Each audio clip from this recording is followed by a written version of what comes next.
Hello feature developers, আমাদের আজকের video topic হলো সিএসএস কমেন্ট। তো চলুন শুরু করা যাক। তো এখানে দেওয়া আছে the CSS comment are not displayed in the browser but they can help document in your source code. তো আপনারা যারা HTML এর অলরেডি কমেন্ট করছেন, তো আপনারা তাহলে এটা বেটার বুঝতে পারবেন যে সিএসএস কমেন্টটাও কিরকম। এবং আমি যদি এক কথায় বলি, তাহলে HTML এর কমেন্টও যেই কাজগুলো করে সিএসএস এর কমেন্টগুলো সেই সেম কাজগুলোই করে, শুধু HTML এর যে সিনট্যাক্সটা সেটা আর CSS সিনট্যাক্সটা একটু ভিন্ন। তাছাড়া কমেন্ট যে জিনিসটা করে সেটা হচ্ছে কি, যে আপনার ডিসপ্লেতে মানে ব্রাউজার শো করে না, ঠিক আছে, কিন্তু এটা যখন আপনি আপনার যে সোর্স কোড আছে এখানে আপনাকে দেখতে সাহায্য করে যে কোর সোর্স কোডটা কী জন্য নেওয়া হয়েছিল বা কবে নেওয়া হয়েছিল। হ্যাঁ, জাস্ট একটা মানে বোঝার জন্য, এক্সট্রা ভালোভাবে মানে বোঝার জন্য, ঠিক আছে। তো এখানে সেটা দেওয়া আছে এবং কি দেওয়া আছে, দ্য সিএসএস কমেন্টে কি দেওয়া আছে যে comments are use to explain the code, যে কমেন্ট আপনি ইউজ করেন কার জন্য, কোডকে বোঝানোর জন্য। And may help when you edit the source code at a later date. এবং যখন আপনি সাপোজ একটা কমেন্ট আপনি লিখছেন 1 মাস আগে, 1 মাস পরে যে আপনি ওই কোডটা, ওই ধরেন সাপোজ একটা কমেন্ট লিখছেন আর তার নিচে আপনি 10 লাইনের একটা কোড লিখছেন, এবং 1 মাস পরে আপনি যদি ওখানে যদি কোনো কমেন্ট না থাকতো তাহলে আপনি কিন্তু বুঝতেন না যে ওই 10 লাইনের কোডটা আপনি কী জন্য মানে লিখছিলেন, ঠিক আছে। কিন্তু যেহেতু আপনি ওই 10 লাইন কোডের আগে একটা কমেন্ট দিছিলেন যে এই কোডটা আমি এই জন্য লিখছিলাম, এই জন্য আপনি যদি লেটারও যান, মানে 1 মাস পরেও যান, তাও আপনি মানে দেখতে পারবেন 1 মাস বা 1 বছর যাই হোক না কেন, আপনি মানে বুঝতে পারবেন যে ওই 10 লাইনের কোডটা আপনি কেন লিখছিলেন। তো এখানে সেটা বলতেছে আর কি, ওকে। তারপরে কি দেওয়া আছে যে comments are ignored by browser, যে ব্রাউজার কমেন্টগুলোকে ইগনোর করে। ব্রাউজার এক কথা কি, যেহেতু সই করে না তার মানে কি ব্রাউজার ওকে তো ইগনোর করে দেয়, ঠিক আছে, যে ভাই তোমার আমার দরকার নাই, তোমার লাগবে না, তোমার শুধু জাস্ট যারা ডেভেলপার বা সোর্স কোড যা দেখে তাদের জন্য এই কমেন্ট অ্যাকচুয়ালি করা থাকে, ক্লিয়ার। এবং তারপরে কি আছে, a CSS comment is placed inside star element and start with a slash star and ends with star slash. এ বলতেছে যে সিএসএস কমেন্টটা আপনার স্টাইল এলিমেন্টের মধ্যে ইউজ করতে হয়। এখন আমরা তো জানি যে স্টাইল এলিমেন্টটা কি, আমরা যারা সিএসএস পারি তারা তো আমরা জানি যে 3 ধাপে নেওয়া যায়, একটা ইনলাইন সিএসএস, একটা ইন্টারনাল সিএসএস, আর একটা কি এক্সটার্নাল সিএসএস। আমরা তো এখানে করতেছি কোনটা, এক্সটার্নাল সিএসএস। সো আমরা এখানে যদি এক্সটার্নাল সিএসএস করতেছি তো আমরা এক্সটার্নাল সিএসএস এর মধ্যে কমেন্ট করা দেখবো। হ্যাঁ, এই একটা জায়গায় দেখলে হয়ে যাবে, বাকি দুটো জায়গায় সেম, ক্লিয়ার। এবং এখানে দেওয়া আছে যে কমেন্ট স্টার্ট হবে কীভাবে, আপনার দেবেন হচ্ছে একটা স্ল্যাশ স্টার এবং এন্ড হবে কি স্টার স্ল্যাশ দিয়ে। তাহলে আমি একটু দেখি, করে দেখি, ট্রাই করে দেখি। তাহলে সাপোজ ধরেন এখানে আপনি লিখতেছেন, ধরেন আপনি নিচে আরও 5 লাইনের কিছু একটা কোড বা 2 লাইনের কিছু একটা কোড লিখবেন। এখন তার আগে আমি এখানে একটা কমেন্ট করতেছি যে স্টার কী করছি, স্ল্যাশ স্টার এবং আবার কী দেবেন, স্টার, তারপরে দেবেন স্ল্যাশ, ঠিক আছে। এই যে দিলেন না, এই যে স্ল্যাশ স্টার এবং স্টার স্ল্যাশ, এবং এর মধ্যে আপনি যদি লেখেন যে এই কমেন্টটা আমরা দিলাম কি জন্য, সাপোজ এই কমেন্টটা দিলাম আমরা কমেন্ট শেখার জন্য, ঠিক আছে, বা শেখার জন্য, ওকে। সো এখন এটা কিন্তু আমরা কমেন্ট করলাম। এখন আপনি যদি ব্রাউজারে যান এবং আপনি যদি রিফ্রেশ করেন তাহলে দেখবেন এটা কিন্তু নাই, এটা কিন্তু দেখাচ্ছেও না।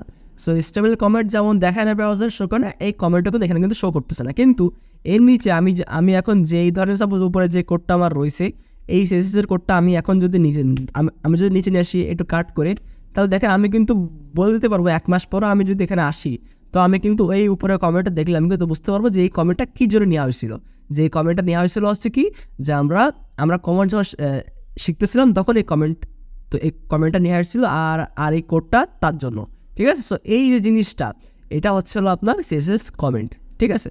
এখন এখানে দেওয়া আছে যে this is a single line comment, মানে আমরা এই যে কেবল যা করলাম না, যে এক লাইনের মধ্যে লিখলাম কি, যে স্ল্যাশ স্টার দিয়ে কমেন্ট লিখলাম এবং কী দিলাম স্টার স্ল্যাশ, এটাকে বলা হচ্ছে সিঙ্গেল লাইন কমেন্ট।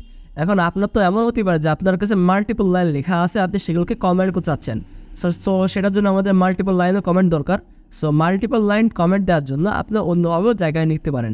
যেমন আর এখানে একটা জিনিস দেওয়া আছে যে আপনি কমেন্ট যে কোনো জায়গায় ইউজ করতে পারেন, HTML কিন্তু এভাবে করা যায়।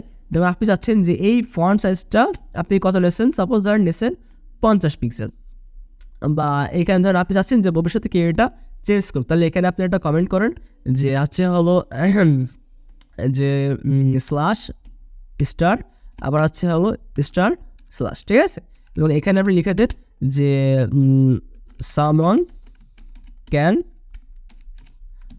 Change this font size in future, ঠিক আছে, font size in future. Okay, so এটা আমি লিখলাম। তো তার মানে কি যে কোনো ব্যক্তি এটাকে ভবিষ্যতে চেঞ্জ করতে পারে। তো এই যে একটা কমেন্ট লিখে দিলাম, এটা ভবিষ্যতে আমার ফাইল, আমার এই কোড, আমার এই সোর্স কোড যদি কোনো ডেভেলপার দেখে, তাহলে সেটা কিন্তু বুঝতে পারবে যে হ্যাঁ, আগে ডেভেলপার বলে দিয়েছে যে এখানে এটা আপনি চেঞ্জ করতে পারবেন। ক্লিয়ার? তো এখানেও এরা বলতেছে যে আপনি চাইলে এটা এখানেও লিখতে পারেন, আপনি চাইলে এই আপনার যে ভ্যালু, সেই ভ্যালুর আগেও লিখতে পারেন, কোনো সমস্যা নেই। আপনার শুধু এই যে সিনট্যাক্সটা, যে স্ল্যাশ স্টার রেড আবার স্টার স্ল্যাশ বা যেটা হোক না কেন, এই সিনট্যাক্স যেন ঠিক থাকে। এই সিনট্যাক্স শুরু এবং যদি শেষ হয়, তাহলে আপনি যেখানে দেন না কেন এটা কাজ করবে। ঠিক আছে, ওকে। এরপরে কী দেওয়া আছে যে এটা মাল্টিপল লাইনও হইতে পারে। কেমন হতে পারে? সাপোজ ধরেন আপনি এখানে লিখতেছেন যে, এখানে ধরেন সাপোজ লিখলেন যে ABC, এখানে লিখলেন এরকম কিছু, আবার এখানে লিখলেন এরকম কিছু। এখন আমরা চাচ্ছেন যে এই 3টা লাইন আপনি একবারে কমেন্ট করবেন। এখন আমাদের প্রথম মেথডটা কি? যে প্রথম মেথডটা আমরা এভাবে দিই যে এখানে দিলাম হচ্ছে হলো স্ল্যাশ স্টার, তারপরে আমরা কি করি, এটাকে শেষ করে হচ্ছে হলো আপনার হচ্ছে হলো স্টার স্ল্যাশ দিই, স্টার স্ল্যাশ। ঠিক আছে, সো এইভাবে কিন্তু আমরা কমেন্ট করি। কিন্তু এইটা আপনি এইভাবেও করতে পারেন। এই যে লাস্টের যে জিনিসটা, এটা যদি আপনি যদি একদম লাস্টে যে মেরে দেন, তাও এটা কিন্তু কমেন্ট কিন্তু এরকম মাল্টিপল লাইন হয়ে যাবে।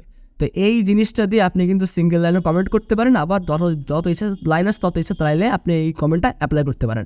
তো এইভাবেই আপনি কমেন্ট বিভিন্ন জায়গায় ইউজ করতে পারবেন। ঠিক আছে, তো এইটাই হচ্ছে মেন।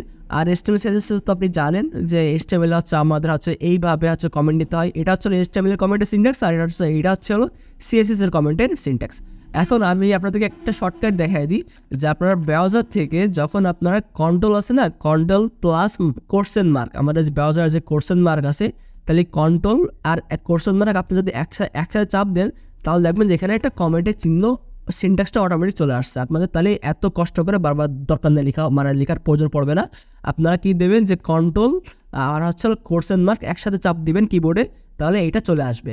আবার সাপোজ আপনি এখানে একটা ক্লিক করে ধরেন আপনি এখন এখানে কিছু লিখলেন যে হ্যালো ওয়ার্ল্ড, এটা আপনার ভিতরে একটা কমেন্ট জাস্ট। ঠিক আছে, এখন এই কমেন্টটা আপনি ধরেন চাচ্ছেন যে না আমি এই কমেন্টটা রাখবো না, এখন আপনার ম্যানুয়ালি কী করা লাগতো, আপনার এরকম করে কিবোর্ডের ব্যাক স্পেস চেপে এগুলোকে ডিলিট করা লাগতো, তাই না? তো এরকম করে আমরা এটাকে ডিলিট করলাম, তাহলে এটা কিন্তু কমেন্ট আউট হয়ে গেল। ঠিক আছে, কিন্তু আপনি চাচ্ছেন যে না, যেহেতু ভাইয়া বললো যে শর্টকাট থেকে কমেন্টটা আনাও যায়, তাহলে শর্টকাট দেখে কমেন্টটাকে মানে আনডান করা যায় কিনা, মানে কমেন্টটা আবার অফ করা যায় কিনা? হ্যাঁ, অবশ্যই যায়। ঠিক আছে, তো আমি যদি আগের মতো এনে দিই, তাহলে আমার আগে এরকম ছিল। এখন আপনি যদি চান যে এই জিনিসটাকে আপনি কমেন্ট আউট করে দেবেন, মানে কমেন্টটা রাখবেন না এক কথায়, তাহলে আপনি সেম জিনিস ওই যে দেখালাম একটাকে যে কন্ট্রোল প্লাস কোশ্চেন মার্ক, সেটাকে আবার আপনি কিবোর্ড থেকে প্রেস করবেন। আমি যদি আবার প্রেস করি কন্ট্রোল প্লাস কোশ্চেন মার্ক, তাহলে দেখেন এটা কিন্তু আনকমেন্ট হয়ে গেছে। ঠিক আছে, সো এই জিনিসটা, এই যে কন্ট্রোল প্লাস কোশ্চেন মার্ক, এটা দিলে একবার কমেন্ট হয়, আবার আপনি যদি ওই সেম কমেন্টের জায়গায় যদি এটাকে আবার অ্যাপ্লাই করেন, তাহলে সেটাকে আবার আনকমেন্ট হয়ে যায়, মানে সেটা আর কমেন্ট থাকে না। তো এইভাবে আপনারা কোনো একটা কোড বারবার এভাবে কমেন্ট আউট কমেন্ট ইন করে দেখতে পারেন। হ্যাঁ, আমাদের ডেভেলপারদের অনেক সময় এমন হয় কি যে সাপোজ আমরা 10 লাইন কোড লিখেছি, এখন 10 লাইন কোড লেখার পরে সাপোজ বাই ডিফল্ট ওই কোডটা কোনোভাবে কাজ করতেছে না। এখন যে 10 লাইন কোড লিখেছি, সেই 10 লাইন কোডটা আমরা কষ্ট করে বিভিন্ন ভেবেচিন্তে লিখেছি, এখন ওটা আমি যদি ডিলিট করে দিয়ে যদি আবার পরে যদি কোড লিখি, তা হইতে পারে যে পরেরটাও কাজ করতেছে না, পরেরটা এর চেয়েও খারাপ অবস্থা। তাহলে আমার আগের কোডই আমার ভালো ছিল, তাহলে আমার আগের কোডটা আমি যদি ডিলিট করে যদি আমি যদি পরেরটায় লিখি, তাহলে কিন্তু কোনো না কোনোভাবে তাহলে কিন্তু আমি কিন্তু আগের কোডটা কিন্তু ফেরত পাবো না। ঠিক আছে, কোনো না কোনোভাবে যদি হারায় যায় আগের কোডটা, আর আগের কোডটা আমি যদি কোনোভাবে যদি নিয়ে আসতে না পাই, তাহলে কিন্তু আমার 10 লাইনের কোড কিন্তু লেখা কিন্তু বৃথা। ঠিক আছে, আমি তো জাস্ট বললাম 10 লাইনের উদাহরণ, বাট এরকম হয় যে এরকম 100, 200, 500 লাইন কোডও আমরা জাস্ট মানে কমেন্ট করে দেখি। ঠিক আছে, মানে কমেন্ট করে রাখি আর কি। তো এখন আপনি ওই আগের 10 লাইন কোডটা যদি কমেন্ট করে রেখে যদি পরে 10 লাইন কোড লেখেন, তাহলে কিন্তু কোনো সমস্যা থাকে না। সো পরের কোড যদি আপনার যদি কাজও না করে, আপনি আগেরটা কিন্তু কমেন্ট আউট করে কমেন্ট আনডান করে কিন্তু আনকমেন্ট করে সেটাকে কিন্তু আবার নিয়ে আসতে পারেন।